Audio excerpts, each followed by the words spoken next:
Muito bom dia, igreja. Bênção poder estar aqui nessa manhã, mais uma vez, para falarmos sobre o tema das células dessa semana. Mas hoje amanhecemos num dia especial, um dia em que se comemora o Dia dos Pais. Então eu quero deixar aqui meu parabéns a todos os pais. Quero, assim, lembrar a todos os pais da bênção, do privilégio que é sermos pais, do, do desafio mais fofo, fofo da nossa vida. Tem muitas fases, né, interessantes na paternidade, mas quando você consegue construir esse processo assim bem, sabe? Você desenvolve alguma coisa muito especial que mantém algum nível de fofura até o final da história, né? Mas enfim, mas eu quero louvar a Deus pela oportunidade de ser pai, e por esse dia assim especial, e agora além de pai avô, né? Que bênção. Mas enfim, feliz Dia dos Pais para todos os pais, né? Feliz Dia dos Pais para todas as famílias, que nossos encontros, nossas reuniões sejam uma bênção. Se esse Dia dos Pais te traz alguma memória ruim, Deus é aquele que cura os corações, que restaura a alma. Se há alguma lacuna na sua alma, no seu coração, pela falta de um pai, eu quero dizer para você que nós temos o Pai dos Pais, o Pai do céu, o Pai que permanecerá conosco eternamente, não é isso? Bom, inclusive, o, o tema da célula dessa semana é o Pai Nosso, né? Dou minha palavra a vocês que isso não foi planejado. Na divisão dos temas caiu, e quando eu preparei esse estudo, nem imaginei nem liguei na época que o Pai Nosso cairia no dia dos pais, né? Uma grata coincidência, né? Mas enfim, na semana passada a gente viu o chamado de Deus a esse lugar de intimidade, de profundidade na vida de oração, né? Esse lugar sem o qual a gente não constrói nada profundo com o Senhor. A gente seguindo porque Jesus, além de chamar a gente para a intimidade, ele fala para a gente quais são os valores, ou quais são as prioridades que precisam estar povoando o nosso coração, a nossa mente, quando estivermos nesse lugar, né? Quando você chega diante, tem a oportunidade de chegar diante de uma pessoa importante, que pode mudar significativamente a vida das pessoas, qual é o seu foco, né? Falando isso, eu lembro aqui da mãe de Tiago e de João, que se aproximou de Jesus, chegou perto de Jesus, e na oportunidade de chegar perto de Jesus, o que ela pediu? Ela pediu assim: Jesus, deixa que no teu reino os meus filhos se sentem ao seu lado, uma à direita e uma à esquerda. Na oportunidade que ela teve de estar perto de Jesus, ela pediu pensando em si mesma. E veja, em si mesma e na sua família, né? Os seus filhos. O apóstolo Tiago, né? Tiago diz o seguinte: Tiago diz que a gente pede e não recebe porque pede mal, pede para gastar nos próprios interesses, pede pensando nos nossos próprios interesses. Então, pedis e não recebes porque pedis mal para gastar nos próprios interesses. Ou seja, não foi o que a mãe de Tiago e João fez? Foi lá pensando no futuro dos seus filhos, pensando no privilégio equivocado de estar na presença do Senhor Jesus. E às vezes a gente não é equivocado assim também, quando se aproxima do Senhor Jesus, ah, quanto ao que vamos esperar dele, pedir dele, quanto ao que vamos aproveitar de estar na presença de alguém que tem todo o poder. O final da oração do Pai Nosso diz: Teu é o reino, o poder e a glória. Imagina, diante de uma pessoa dessa que detém o poder, o reino e a glória, alguma coisa pode mexer com o nosso coração, pode, ah, enfim, corromper a nossa alma, né? Na oportunidade de estar diante de alguém que pode realizar os nossos sonhos, né? Bom, Jesus não só chamou a gente para intimidade, mas ele nos deu um modelo de oração que fala do que pode acontecer, o que deve acontecer lá nesse lugar de intimidade. O que é para orar? Bom, vai lá, entra no quarto e ora, mas o que é para orar? Bom, a primeira coisa que o texto vai dizer para a gente aqui, vamos ler o texto para ficar mais fácil. A primeira coisa que o texto vai dizer para a gente é o seguinte: quando orarem, mais uma vez, o quando orar, não é se orar, é quando orar, né? Porque Jesus esperava que os seus discípulos orassem, né? Vocês vão orar. Jesus está dizendo assim: olha, vocês vão orar porque vocês precisam orar. E quando vocês orarem, não assimilem a prática dos religiosos. Então há uma prática de oração. Os religiosos têm uma prática de oração, mas na prática de oração deles, eles querem orar publicamente. Eles querem ser vistos e aplaudidos com suas belas palavras, com seu, enfim. Vocês não, vocês também vão ter uma prática de oração.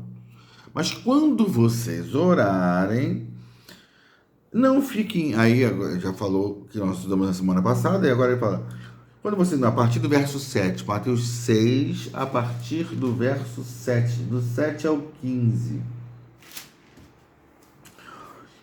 Quando orarem, não fiquem sempre repetindo a mesma coisa como fazem os pagãos, que é o que a gente chama de reza, né? No caso aqui, os pagãos que tinham os padrão religioso. Hoje nós temos religiões que não são pagãs, como o catolicismo, por exemplo, mas que têm a prática da reza, né? Eles pensam que por muito falarem serão ouvidos.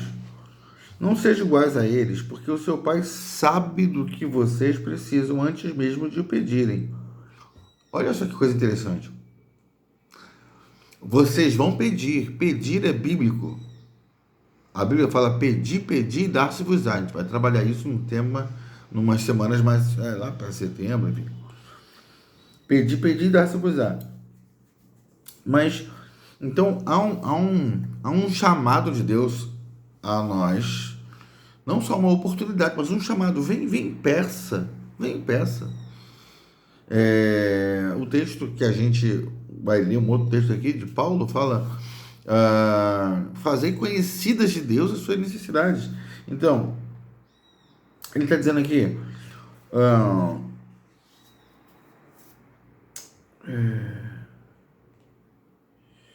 não sejam iguais a eles, porque o seu pai sabe do que vocês precisam antes mesmo de o pedirem. Então, venha pedir.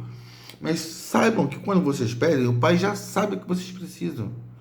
Então, não sejam iguais àqueles que acham que só estar ali e só falar resolve.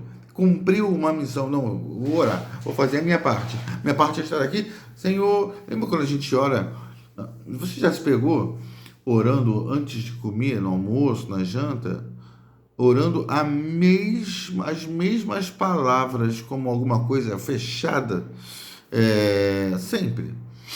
Às vezes eu paro lá, tô orando assim, aí tô na correria orando daquele jeito que eu oro sempre, aí eu paro assim e falo: Senhor, aí tento falar alguma coisa diferente, para me lembrar que eu estou na presença de Deus e não vou gastar horas orando antes de comer, né? Mas vou parar para pensar no que estou fazendo, para ir além do que estou acostumado a fazer sempre, né? Então,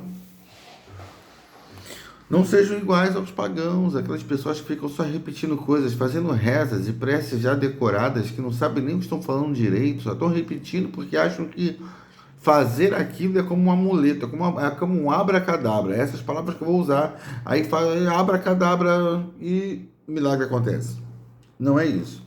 Então não sejam iguais a eles, porque o seu pai sabe do que vocês precisam, antes mesmo de pedirem. Vocês vão orar assim. E olha o desafio. Pai nosso que estás no céu, santificado seja o teu nome. Venha o teu reino, seja feita a tua vontade, assim na terra como no céu. Veja, você quando vai começar a orar, você já começa chamando Deus de Pai. E tem duas características aqui, duas questões importantes.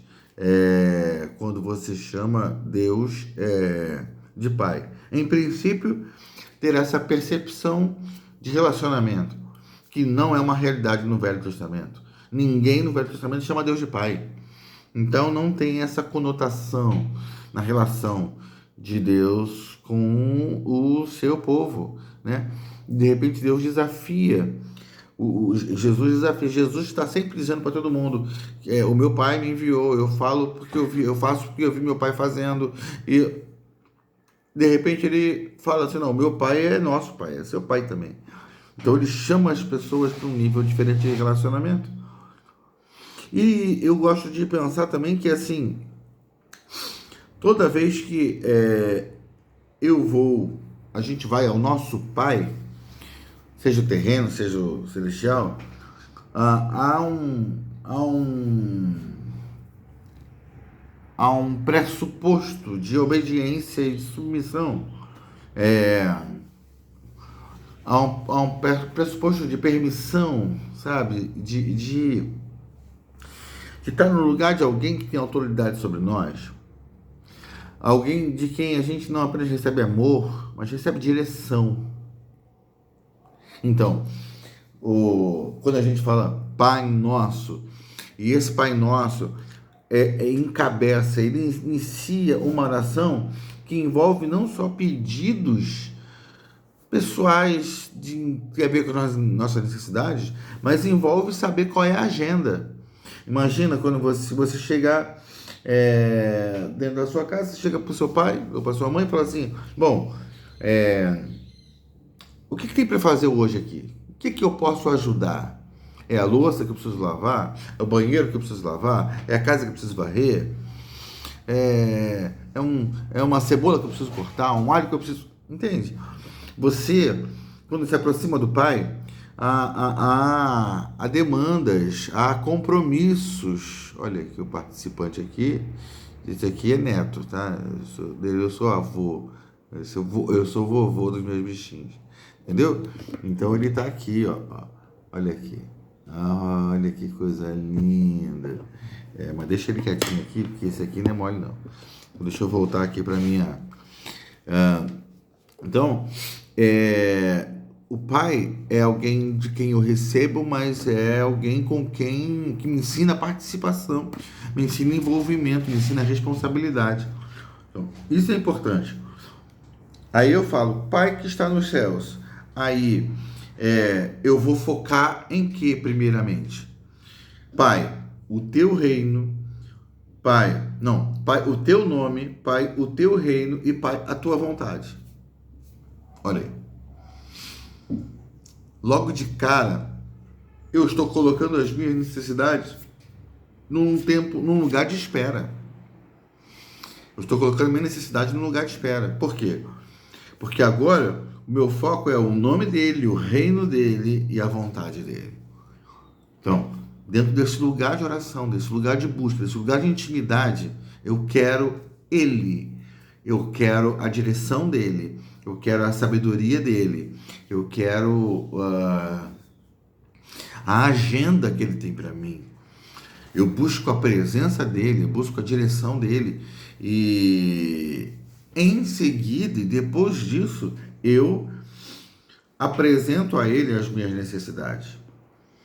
Mas quando eu apresento as minhas necessidades a Ele, eu já estou num lugar de confiança, num lugar de paz e segurança, né? Então, dá-nos hoje o nosso pão de cada dia. E o meu foco não a gente gosta de orar, muitos nós oramos assim, né? Voltando à oração antes da comida, que nunca falte o pão sobre essa mesa. Bom, Deus vai ficar encrencando com a gente, com algumas coisas que a gente faz. Algumas ele encrenca assim, mas a questão não foi isso que ele ensinou pra gente. Ele fala, inclusive, depois a gente vai falar sobre isso lá no início de setembro, né? Na continuação do estudo do Sermão do Monte. Ele fala assim que quem se preocupa com o que vai comer ou vestir amanhã são os pagãos. Quem fica ansioso por essas coisas são os pagãos. Vocês não precisam. Vocês têm um pai. Olha só que coisa poderosa. O pai sabe do que vocês precisam. Então, a gente abre mão da ansiedade, busca em primeiro lugar o reino de Deus e as demais coisas nos serão acrescentadas. Veja, a gente entra diante do Pai com tranquilidade. Pão nosso de cada dia nos dá hoje. Eu já preguei na igreja sobre isso e já fizemos estudos de célula sobre isso, fizemos do Pai Nosso, de cada uma das coisas. E se você lembrar, você vai ver que eu falei sobre essa questão que era sempre uma coisa estranha para mim. Pode parecer que é bobeira, sabe? É bobeira, pastor, mas era sempre uma coisa estranha a mim esbarrar com essa oração. Era como se, sabe, o Pai sabe o que eu preciso.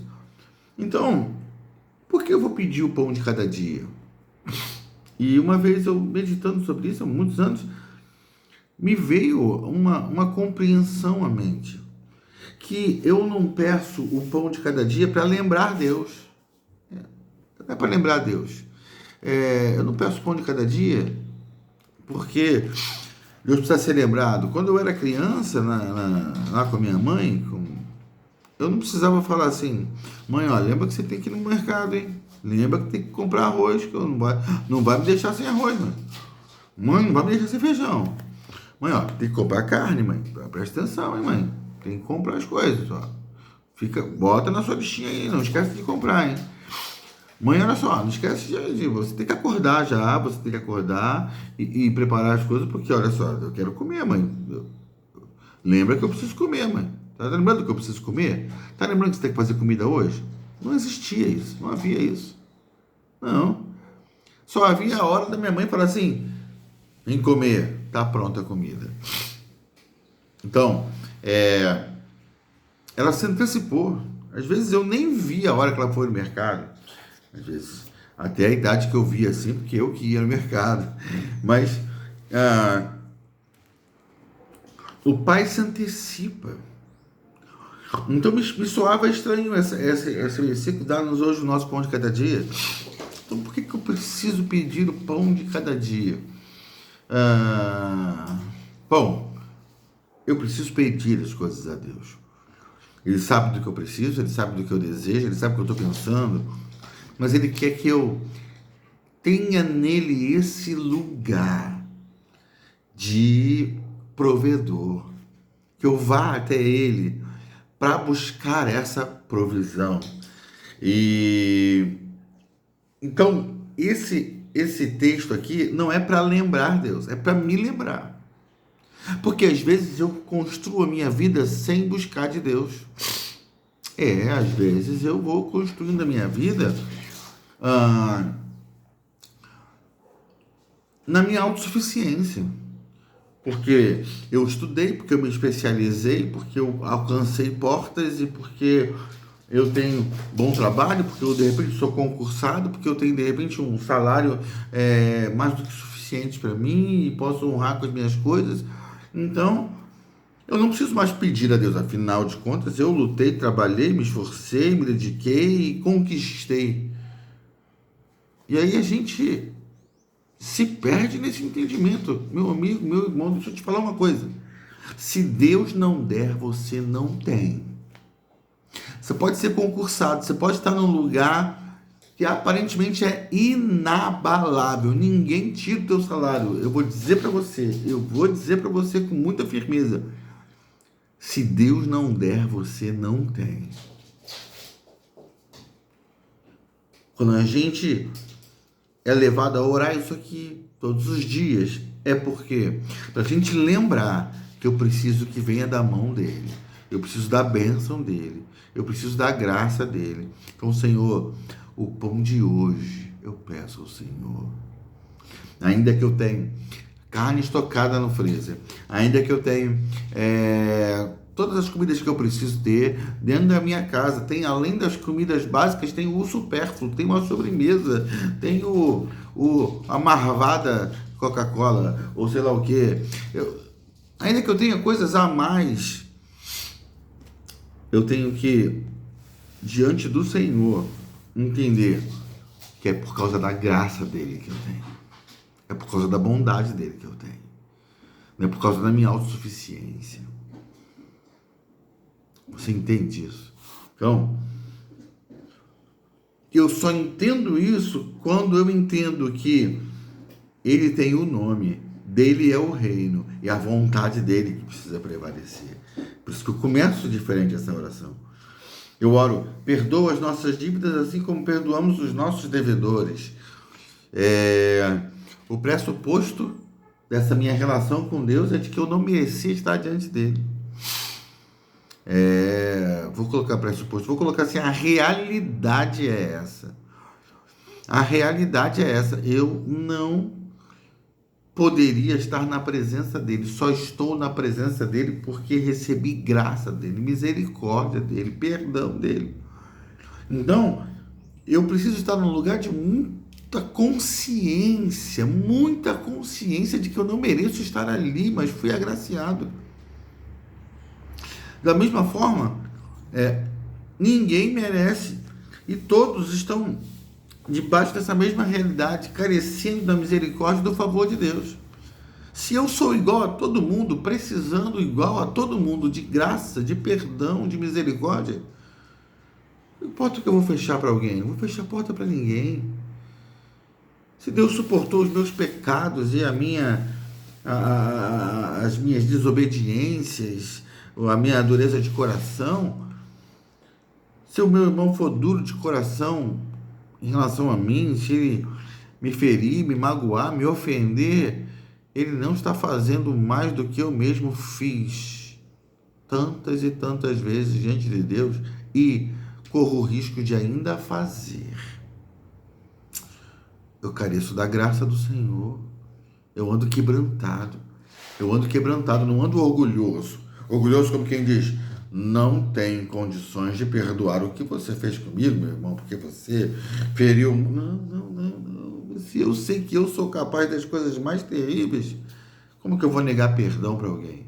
Então esse é o meu pressuposto, essa é a minha realidade. Diante disso, eu sou alguém amolecido. E aí eu já oro ao Senhor, Senhor, eu preciso do teu perdão todos os dias. Eu entendi isso, Senhor. Entendi que eu estou no mesmo nível de todas as pessoas desse planeta. Eu careço da tua graça como qualquer outro carece, Senhor. E assim como eu tenho perdoado aqueles que têm me ofendido, porque eu entendi que eu não posso negar perdão a ninguém, eu peço da tua misericórdia aqui, entende? Então, a oração é um lugar onde você limpa o seu coração. A oração é um lugar onde você purifica a sua mente, a sua alma, dessa maldade inerente ao homem. Deus vai limpando a gente dos medos, da angústia, da ansiedade, porque eu sei que o pão de hoje Deus vai me dar, Ele me abençoa, porque eu sei que eu sou amado por Deus, e aí, como eu sou amado por Deus, eu libero amor sobre as pessoas. E outra coisa, a oração é um lugar onde a gente vence o pecado, porque a gente vence as tentações, é o lugar onde a gente coloca diante de Deus aquilo que pode nos separar dele. A gente fala, Senhor, não nos deixes cair em tentação, mas livra-nos do mal. Não nos deixe, Deus, ficar despercebidos quanto as ameaças que nos cercam, Senhor. Eu quero estar com os olhos atentos, porque eu não quero falhar e me ver separado do Senhor. Então, a oração é um lugar onde você se fortalece contra as tentações. Isso, Pai Nosso, é muito importante. Então, Jesus está entregando para a gente um modelo de oração. Um modelo importante que não é para virar uma reza, mas é para a gente entender o que permeia esse momento, né? Aí ele fala, porque teu é o reino, o poder e a glória para sempre.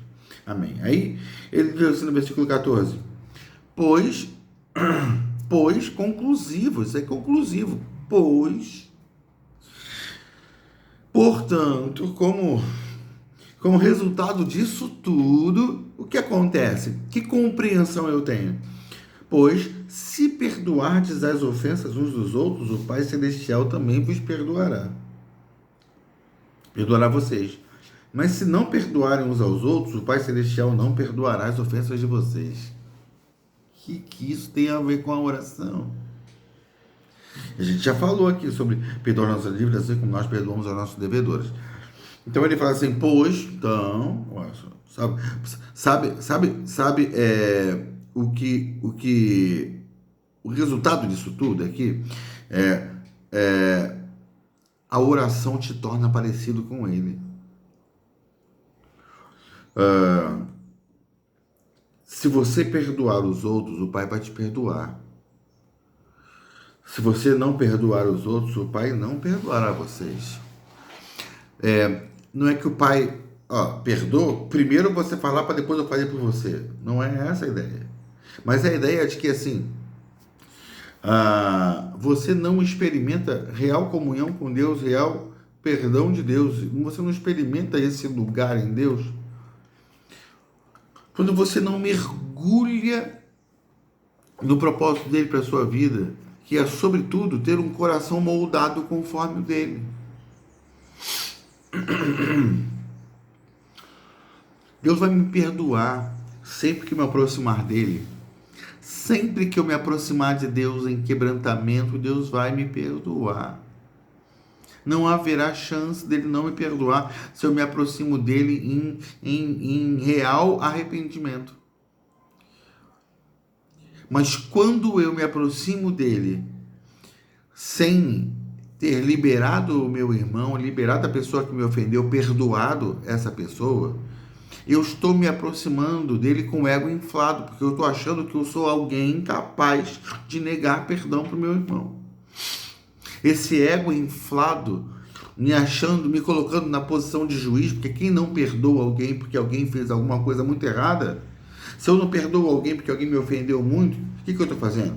Eu estou me colocando na posição de juiz, eu estou julgando esse irmão, julgando o pecado dele, condenando ele pelo pecado dele, e a condenação é que ele não tem lugar na graça, na minha graça. Olha só que miserável homem que sou.